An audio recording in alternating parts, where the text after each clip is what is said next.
Good morning, student.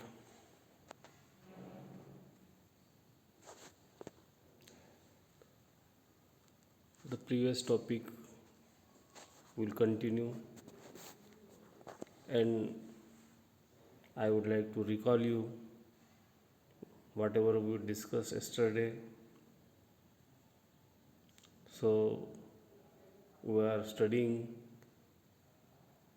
the topic why do we fall ill. This is the current topic, and it is the need of today's periods of the corona pandemic.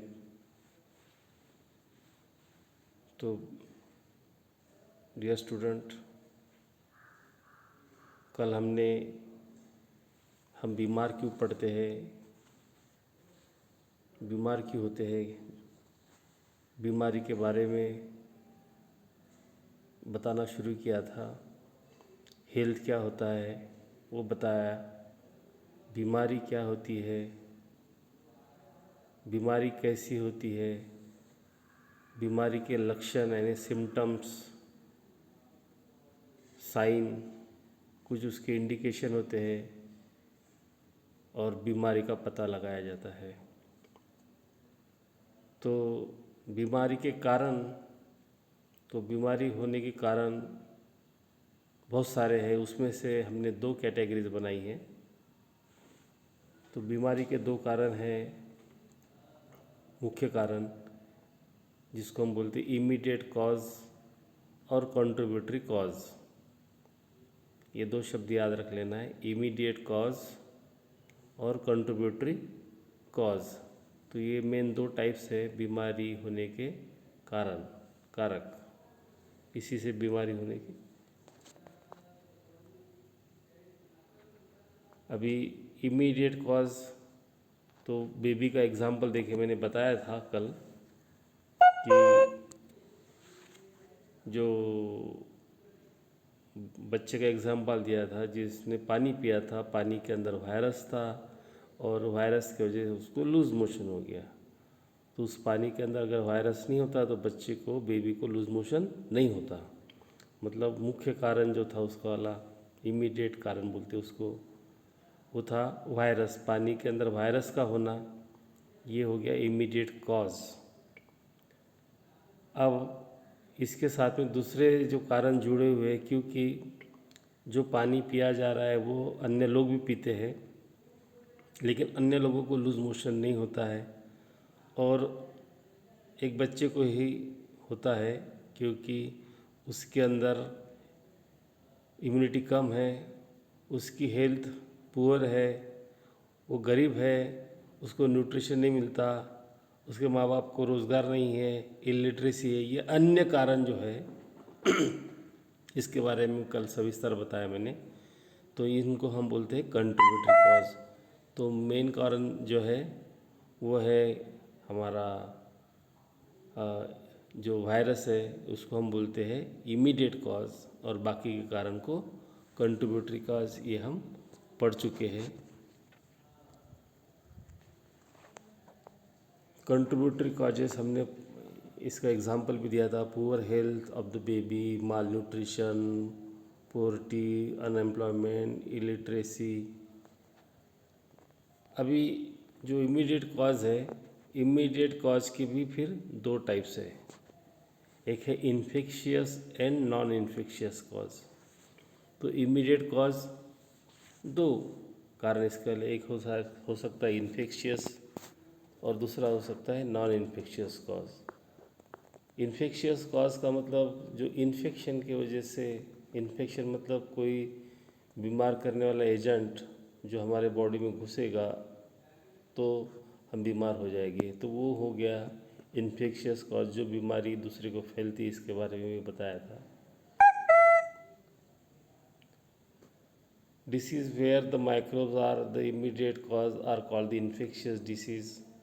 तो immediate cause अगर infection है, microbes है, microbes अगर जाते हैं, microbe मतलब बीमार करने वाले जीव जंतु अगर जाते हैं तो वो इमीडिएट कॉज, वो उसको हम बोलेंगे इन्फेक्शियस डिसीज़, मतलब माइक्रोब से होने वाली बीमारी, बीमार करने वाले जीव जंतु घुसने की वजह से होने वाली बीमारी, उसको हम बोलेंगे infectious disease. This is because the microbes can spread in the community and the disease they cause will spread with them. तो ये माइक्रोब्स क्या करते हैं, बीमारी फैलाते हैं। जो आदमी बीमार है उससे भी दूसरे को बीमारी फैलती है। तो ये बीमारी जो फैलती है उसको बोलते हैं कम्युनिकेबल डिसीज़ और इन्फेक्शियस डिसीज़।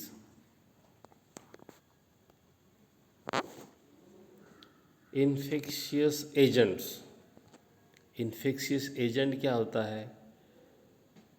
तो organism that can cause disease are found in a wide range of such categories of classification. Some of them are viruses, some are bacteria, some are fungi, some are single cell animal or the protozoans. Some diseases are also caused by the multicellular organisms such as worms of the different kinds. तो ये सभी होते हैं infectious agent, मतलब जीव जंतु। ये जीव जंतु के अलग अलग ग्रुप है, इसका क्लासिफिकेशन किया है। तो हज़ारों टाइप्स के जीव जंतु होते हैं और वो हमारे बॉडी में घुसते हैं और हमारे बॉडी को नुकसान करते हैं। हमारे बॉडी को नुकसान करने से हमको अस्वस्थ लगता है और इसी को हम बोलते बीमार। इसलिए ये बीमारी करने वाले ये एजेंट है, इसको एजेंट बोलते हैं, या इसको मेडिकल लैंग्वेज में इसको पैथोजन भी बोल सकते हैं। पैथोजन, इन्फेक्शियस एजेंट्स और माइक्रोब्स, ये सब एक ही है। तो इसी से हमको बीमारी होती है। माइक्रोब्स तो आपने सुना होगा, कुछ कुछ माइक्रोब्स तो हमारे काम के भी होते हैं, उसके बारे में भी पढ़ेंगे, जो अच्छे भी होते हैं। लेकिन ज़्यादातर माइक्रोब बीमारी फैलाने वाले होते हैं। तो उसकी जो कैटेगरीज बनी है, ये कैटेगरीज को आपने याद रखना है। जैसे ये पिक्चर दिखा है सार्स वायरस का, ये बहुत छोटे होते हैं, 500 नैनोमीटर, यानी 1 मीटर को हम मिलियन से अगर डिवाइड करेंगे तो उसका जो भाग पड़ेगा, इतना छोटा वो वायरस होता है। और वायरस के बारे में अभी तो सभी लोग जान गए, दुनिया के लोग, कि वायरस कितना खतरनाक होता है इतना छोटा है लेकिन। तो ये वायरस का चित्र है। ये बैक्टीरिया ऐसे होते हैं, बैक्टीरिया भी अलग अलग शेप में होते हैं। कोई राउंड शेप में होता है, कोई रॉड शेप में होता है। अगर राउंड शेप में है तो उसको कोकस बोलते हैं, रॉड शेप में होगा तो बैसिलस बोलते हैं। तो अलग अलग शेप में बैक्टीरिया होते हैं।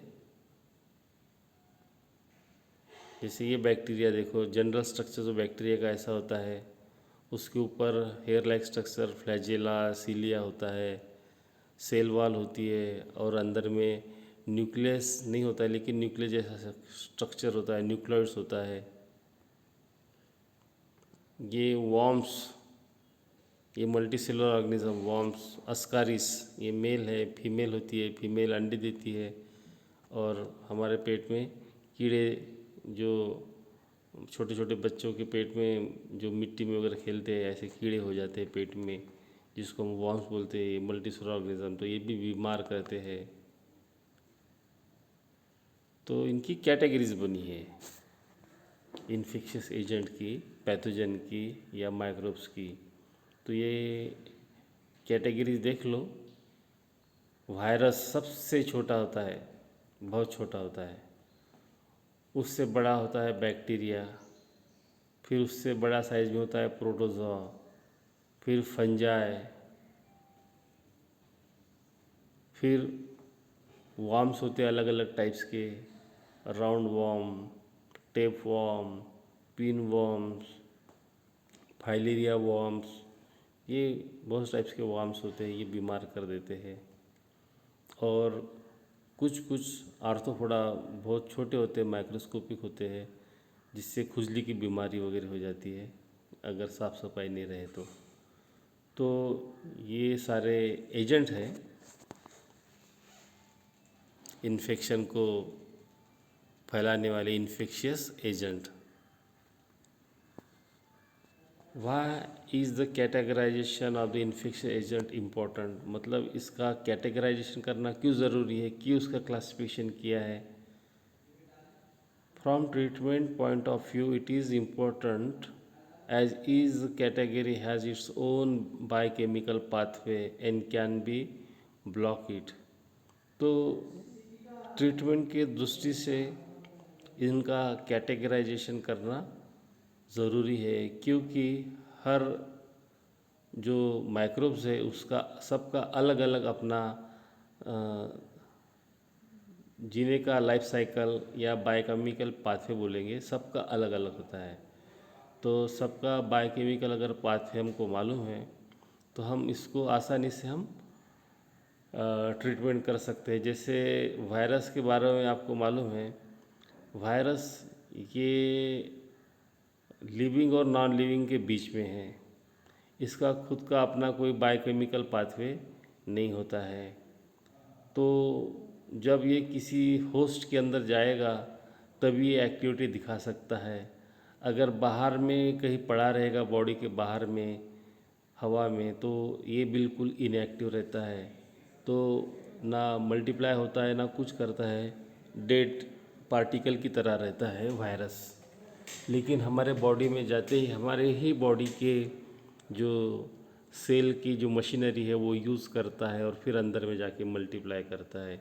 इसका खुद का अपना कोई बायोकेमिकल पाथवे लाइफ साइकिल नहीं होता है, और यही सबसे बड़ी वजह है कि वायरस अंदर घुसने के बाद में उसको अंदर में हम मारने के लिए या उसके बायोकेमिकल पाथवे को ब्लॉक नहीं कर सकते हैं, उसको ख़त्म नहीं कर सकते हैं, और इसलिए वायरस का ट्रीटमेंट करना थोड़ा मुश्किल हो जाता है।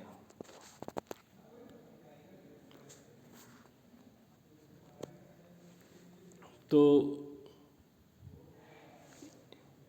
इसके पहले अभी दूसरा जो कैटेगरी के बारे में बताना चाहूँगा कि बैक्टीरिया जो है, बैक्टीरिया की लाइफ साइकिल होती है।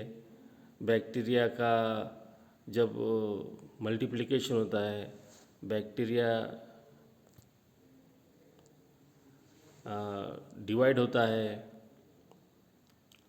तो डिवाइड होते समय उसके सेल वॉल बनती है। तो सेल वॉल बनने की बायोकेमिकल प्रोसेस होती है। अगर वो हम समझ गए तो उसका बायोकेमिकल पाथवे हम उसको ब्लॉक कर सकते हैं और उसको सेल वॉल बनने से रोक सकते हैं। अगर सेल वॉल बनने से रोक लिया तो बैक्टीरिया वो डिवाइड नहीं हो पाएगा और डिवाइड होते समय उसका एंड हो जाएगा, ख़त्म हो जाएगा।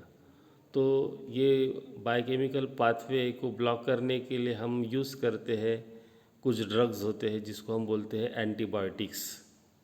तो एंटीबायोटिक्स का यूज़ करके हम बैक्टीरिया की लाइफ साइकिल को रोक सकते हैं, बायोकेमिकल पाथवे रोक सकते हैं, और जिसकी वजह से बैक्टीरिया ख़त्म हो सकता है।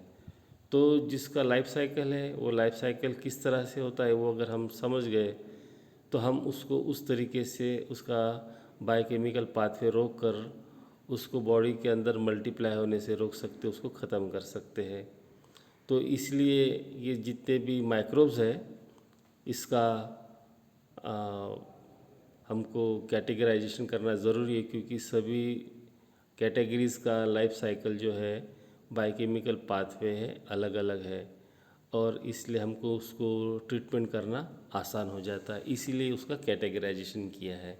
तो समझ गए कि ये पैथोजन का हम कैटेगरीज क्यों किए, क्योंकि अगर किसी को टाइफाइड हो गया तो हम उसको टाइफाइड के लिए ही दवाई देते हैं, किसी को मलेरिया हो गया तो मलेरिया की ही दवाई देते हैं।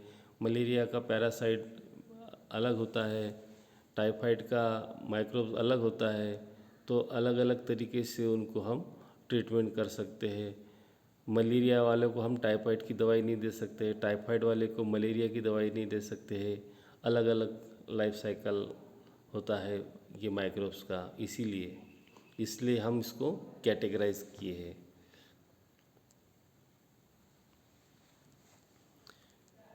मीन्स ऑफ स्प्रेड,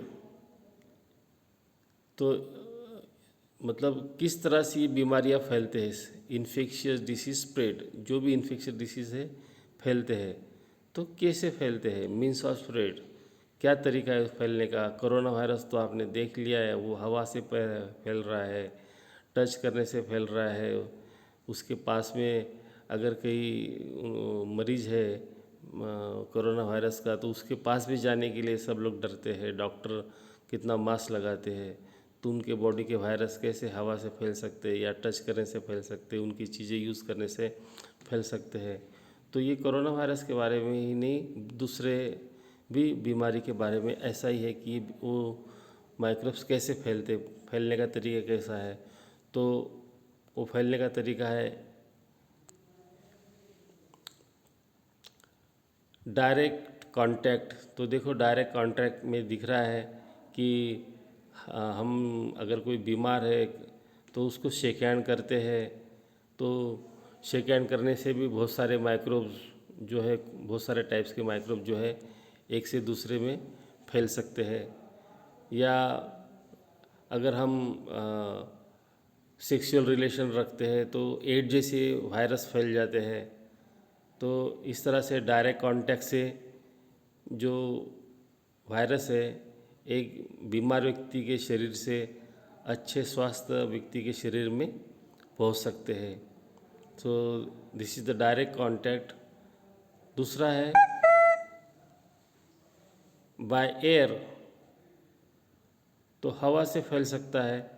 तो कोई अगर बीमार है, इन्फेक्शियस पर्सन वहाँ पे लिखा है, इन्फेक्टेड पर्सन, अगर वो खांसता है या छींकता है, तो अगर उसको निमोनिया है, टीबी है या अन्य कोई वायरल इन्फेक्शन है और वो खांस रहा है, छींक रहा है, तो उसके सांस से वो बैक्टीरिया वायरस बाहर आता है हवा में, और वो इतने हल्के होते हैं कि वो हवा में ज़्यादा देर तक रहते हैं, और उसके संपर्क में हवा में आने से जो हेल्दी पर्सन है उसके बॉडी में वो एजेंट्स, वो पैथोजन, वो माइक्रोब्स घुस सकता है। तो हवा एक कारण हो सकता है।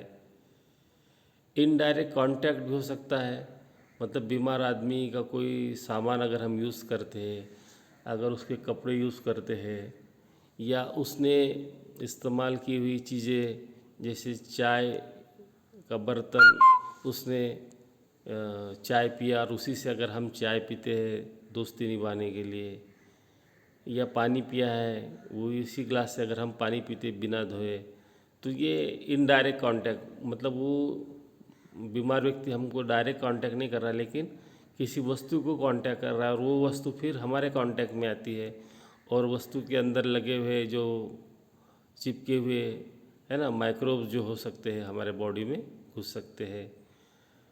बाय फूड, तो बहुत सारे जगह पे जो फूड होता है ना, खुला रहता है, फूड के अंदर बहुत सारे बैक्टीरिया रहते हैं। अगर वो फूड अगर बहुत देर तक के बना कर रखा हुआ है, या फूड के अंदर स्पोर होते हैं फंगस के, तो ऐसा फूड अगर खाते हैं या पानी पीते हैं, तो जहाँ पानी अच्छा नहीं होता है तो वो पानी के अंदर बैक्टीरिया हो सकते हैं और भी दूसरे जीव जंतु हो सकते हैं। तो वो पानी या खाना हम खाते हैं तो उसकी वजह से, खाने से हमारे बॉडी के अंदर वो, या किसी का हम किसी थाली में किसी ने खाना खाया है दोस्ती निभाने के लिए और हम उसकी थाली में खाना खाते हैं, तो या उसका झूठा खाना भी खा सकते हैं, या उसने यूज़ किया हुआ खाना या पानी अगर यूज़ पीते हैं तो हमको वो उसकी बीमारी के माइक्रोब्स हमारे बॉडी में घुस सकते हैं। और बाकी दूसरा और एक कारण हो सकता है बीमारी फैलने का, और एक जरिया हो सकता है, वो हो सकता है वेक्टर, जिसको वेक्टर का मतलब होता है ऐसे कुछ जीव जंतु होते हैं जिसके द्वारा माइक्रोब्स हमारे बॉडी में फैल सकते हैं। जैसे मच्छर है, मच्छर वो फैलाता है मलेरिया फैलाने वाले माइक्रोब्स जिसका नाम है प्लाज्मोडियम। तो प्लाज्मोडियम एक के बॉडी से दूसरे के बॉडी में पहुंचाने का काम मच्छर करता है। तो ये इसको हम वेक्टर बोलेंगे, प्लाज्मोडियम को फैलाता है। तो फीमेल मॉस्किटो होती है, वो इन्फेक्टेड पर्सन को काटती है, उसके बॉडी से प्लाज्मोडियम लेकर फिर थोड़ी देर के बाद में अच्छे हेल्दी पर्सन को काटती है, तो उसके बॉडी में वो प्लाज्मोडियम चला जाता है और उसको भी मलेरिया होना शुरू हो जाता है। इसी तरह से हाउस फ्लाई होती है। तो हाउस फ्लाई यानी हाउस में नहीं रहती है, हाउस फ्लाई तो वो खुले में रहती है, जहाँ बहुत गंदगी होती है वहाँ ज़्यादा होती है, और जहाँ ज़्यादा मक्खियाँ दिखती है समझ लो ज़्यादा गंदी जगह है। और बच्चे लोगों को इसका ध्यान नहीं होता है, तो बाहर में कहीं घूमने जाते हैं तो उनको बढ़िया बढ़िया खाने पीने की चीज़ें दिखती है, कभी समोसा दिखता है, कभी पकौड़ा दिखता है, रोड पे किनारे जो होटल्स लगे होते हैं, और वो उसके कभी कभी मीठी चीज़ें होती है, जलेबी होती है। तो इसको देख के हमारा मन ललचाता है, लेकिन हम भूल जाते हैं कि उसके ऊपर मक्खियाँ बैठी होगी, और मक्खियाँ वहाँ बैठने के पहले और कहाँ बैठी होगी ये हमको अंदाज़ा नहीं होता है। तो वो कहाँ कहाँ से बैठकर वहाँ आई होगी और उसके पैर में चिपक कर कौन से माइक्रोब्स आए होंगे और वो फूड को लगे होंगे, इसका अंदाज़ा हमें नहीं होता। तो ऐसा ये बीमारी के जीव जंतु मक्खियाँ फैलाती है। कॉकरोच होता है, कॉकरोच देखो वो बीमारियाँ फैलाते हैं। कॉकरोच दिन में तो दिखते नहीं, लेकिन रात को वो निकलते हैं। ज़्यादातर वो जो क्रिवाइसिस होती है, गटर की लाइन होती है, वहाँ रहते हैं, और रात में फिर वो फूड तक आके पहुँच सकते हैं। रैबीज़ फैलाने वाला जो डॉग्स है ना, तो डॉग्स के सलाइवा में, उसके लार के अंदर रैबीज़ के वायरस होते हैं। तो अगर उसको वायरस है, वो दूसरे को काट देगा, तो वो जिसको काट देगा उसको रैबीज़ हो जाएगा। मतलब कुत्ते एक रैबीज़ के वायरस को फैलाने का काम करता है। तो ऐसे जो भी जीव जंतु है वो माइक्रोब्स या इन्फेक्शियस एजेंट को फैलाने का काम करते हैं, उसको हम बोलते हैं वेक्टर। तो इस तरह से ये जो रोग के जंतु हैं, जीव जंतु है, ये अलग अलग तरीके से एक जगह से दूसरी जगह वो स्प्रेड होते हैं। अभी यहाँ पे ये स्केमेटिक चित्र दिखा है कि एक बीमार है और वो ज़ोर से खांसता है, छींकता है। तो आपने भी देखा होगा कि जब छींकते हैं तो कभी आप छींक आए तो आईने के सामने छींक कर देखो, तो देखेंगे आईने के ऊपर छोटे छोटे बूंदे जो हमारे मुंह से निकलते हैं, नाक से निकलते हैं, वो जमा हो जाते हैं। तो अगर हम खुला में अगर खांसते हैं, छींकते हैं, तो ऐसे छोटे छोटे बूंदे निकलती हैं जिसको हम बोलते हैं ड्रॉपलेट्स।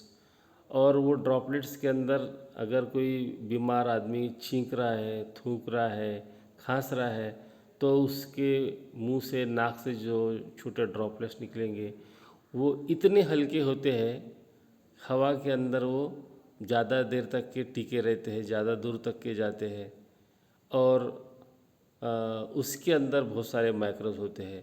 तो कितने दूर तक जा सकते हैं, देखो 2 मीटर, 4 मीटर, उससे भी ज़्यादा जा सकते हैं। हवा के अंदर भी वो सस्पेंडेड रह सकते हैं। तो उसके आसपास अगर हम हैं तो वो हवा के अंदर जो सस्पेंडेड ड्रॉपलेट्स है वो हमारे ब्रीदिंग से, हमारे सांस लेने से हमारे अंदर आ सकते हैं और हमको बीमारी फैला सकते हैं। तो ये तो बात समझ गए होंगे आप लोग कि ये पैथोजन कैसे फैलते हैं। तो इसको हम फैलने से कैसे रोक सकेंगे इसका भी पता लग जाएगा। तो ये पैथोजन अंदर जाने के बाद में उसका अंदर में जाके क्या करते हैं, तो अलग अलग जगह पर अलग अलग उसका असर दिखाई देता है, जिसको हम बोलते हैं मैनिफेस्टेशन। तो और ये कोई ऑर्गन में जाते हैं और कोई टिश्यू के अंदर जाते हैं। तो इसका मैनिफेस्टेशन कैसे होता है, मतलब इसका असर कैसे होता है, तो ये तो हम अगले टॉपिक्स में अच्छे से पढ़ेंगे। लेकिन यहाँ पे ये जो साइंटिस्ट है, बहुत बड़े साइंटिस्ट है, जिनको 2005 में